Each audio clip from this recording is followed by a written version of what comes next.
అయితే మీరు వచ్చేసి జైలుకి వెళ్ళిన తర్వాత రంగరాజు గారు చెప్పిన విషయం ప్రజలకి ఏం చెప్పారంటే అంటే హిందూ సంఘాల వాళ్ళకి మీరు అంటే బెదిరించి డబ్బులు అసలు యాక్చువల్గా ఆయన దగ్గర డబ్బులు ఉండవండి, ఎందుకంటే ఆయన హుండీ లేదు కదా.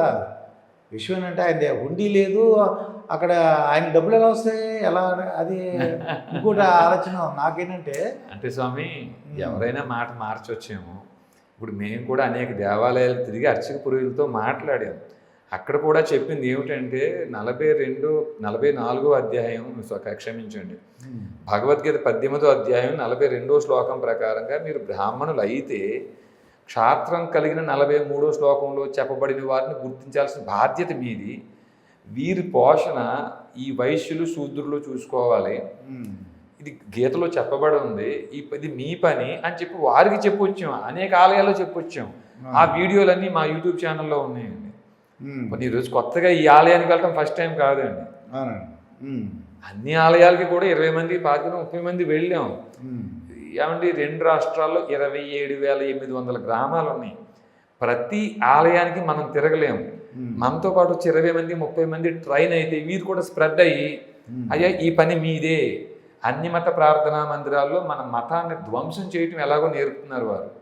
అప్పుడు మన మతాన్ని మన ఆచారాన్ని రక్షించుకునే బాధ్యత ఏమిటి, ఎలా ఉండాలి, యూనిటీ ఎలా చేయాలో బోధించాల్సిన బాధ్యత అర్చక పురోహితులుగా మీదే ఓకే అనే విషయాన్ని మనం మిగతా ఆలయాలకు కూడా అర్చక పురోహితులు కూడా తీసుకెళ్లాలనే ఉద్దేశంతో ఆ వీడియోలు తీస్తున్నాం, అప్లోడ్ చేస్తున్నాం స్వామి. అయితే వీరరాఘవరెడ్డి గారు మీకు అయ్యో ఇదేంటి నిన్న ఒక మంచి పనికి వెళ్తే జైలుకు రావడం బాధపడ్డారా అన్న? అంటే స్వామి అంటే భక్త రామదాస్తో పోల్చుకునేంత గొప్పవాళ్ళం కాదనుకోండి, కానీ ఈ న్యాయస్థానాల గురించి మీకు ముందే చెప్పాను కదండి. దుష్ట శిక్షణ మానేసి దుష్ట రక్షణ మొదలు పెట్టారు వారు. ఎవరు? ఇది న్యాయస్థానాలు ఎప్పుడో మనం కామెంట్ చేయకూడదు, కామెంట్ సత్యం చెప్పకూడదు. ఎట్లా మరి the Indian judiciary has been constituted for the survival of citizens, not for the judiciary and its staff. ఎవరు తప్పు చేశారో తప్పు చేసిన వారు రక్షిస్తున్నాయండి న్యాయస్థానాలు. తప్పేముంది దాంట్లో? అయితే ఇంకో కేసు అయినా తప్పేమీ లేదు, సత్యం చెప్పి ఇంకోసారి జైలుకి వెళ్ళిన తప్పేమీ లేదండి. కానీ అది మనం చెప్పకపోతే మనకు తప్పు అయిపోతుంది. మనం ఏమంటారండి, చేతగాని వాళ్ళం అయిపోతామండి మనం దానికి భయపడి కూర్చుంటే. అది బాధపడలేదు మీరు. నేను వెళ్ళి రామరాజు గురించి సమయం గురించి చెప్పారు, తెలిసిందే కదా. ఆయన కంప్లైంట్ ఇచ్చారు, ఇలాగ జైల్లో ఈ రేవంత్ రెడ్డి గారు ఏంటి కానీ ఇక్కడ మరి ఆంధ్రప్రదేశ్ సంబంధించిన రాజకీయ నాయకులు వీళ్ళందరూ కూడా కేటీఆర్ కానీ మొత్తం అంటే వాళ్ళకి ఏంటంటే వాళ్ళు ఓట్ల గురించి చూసుకుంటారండి.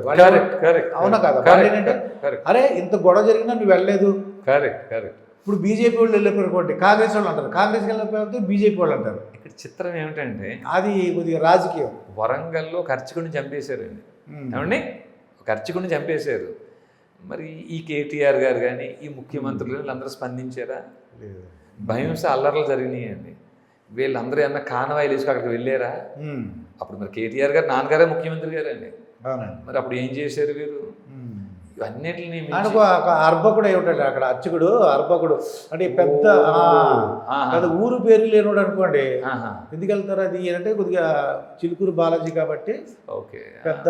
అంటే ఈ పరామర్శల్లో కూడా డబ్బు ఉన్నవాడు డబ్బు లేనివాడు, పరపతి ఉన్నవాడు లేనివాడు ఉందా? న్యాయస్థానాల్లో కూడా ఉందండి, డబ్బు ఉన్నవాడు లేనివాడు. బాగా డబ్బు ఖర్చు పెడితే 1 డేలో బెయిల్ వచ్చేస్తుందండి. ఏ డబ్బు ఖర్చు పెట్టకపోతే 10 రోజులు 15 రోజులు సంవత్సరం ఆగాల్సిందండి. ఇప్పుడు ఆ జైల్లో చాలా మంది అండి, చిన్న కేసు, ఏదో ఎవరో ఫోన్ అమ్మితే కొన్నాడు ఒక వ్యక్తి. అయ్యా ఆ ఫోన్ కొన్న వ్యక్తి 10 నెలల నుంచి జైల్లో ఉన్నాడు. ఒక 10,000 రూపాయలు కట్టే స్తోమత ఆ కుటుంబానికి లేకపోవడం వల్ల. అది ఇంకేమన్నా అటువంటి కేసులు ఉన్నాయండి జైల్లో? చాలా కేసులు ఉన్నాయి, అటువంటి కేసులు చాలా కేసులు. ఏదో 1-2 చెప్పండి ఏదంటే. అంటే అసలు ఏంటి, ఈ కృష్ణానగర్ రెహమత్ నగర్ దగ్గర ఉంటారు జగదీష్ అటండి. ఆయన ఒక ఎవరో అమ్మితే దొంగ ఫోన్ కొన్నాడటండి. అంటే ఎవరో ఫోన్ అమ్మారు కొన్నాడటండి. ఆయన ఆ ఫోన్ ఈయనే దొంగతనం చేసాడని చెప్పేసి ఆయన కేసు పెట్టి లోపల వేసారండి.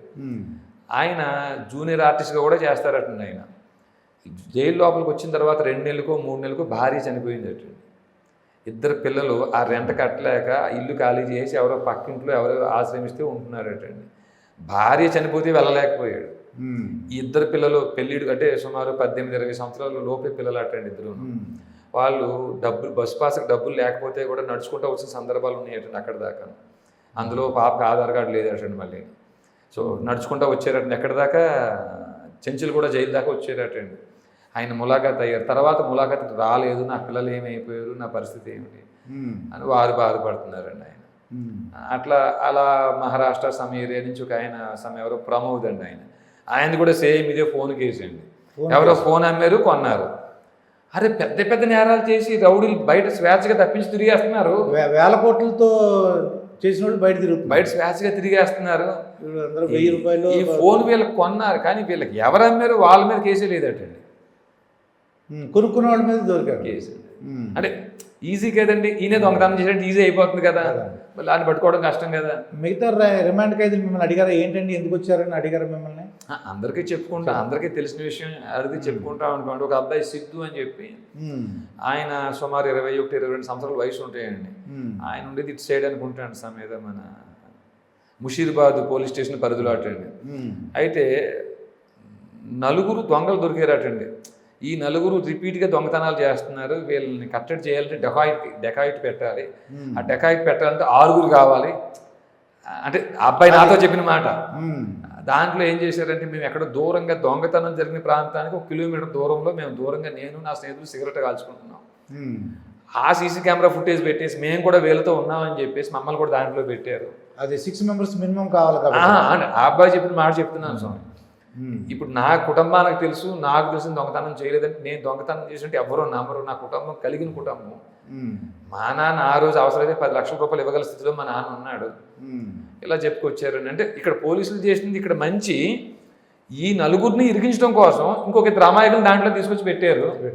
పాపం అది వాళ్ళకి ఏంటంటే డెకాయిట్ కేసు పెట్టాలంటే ఇది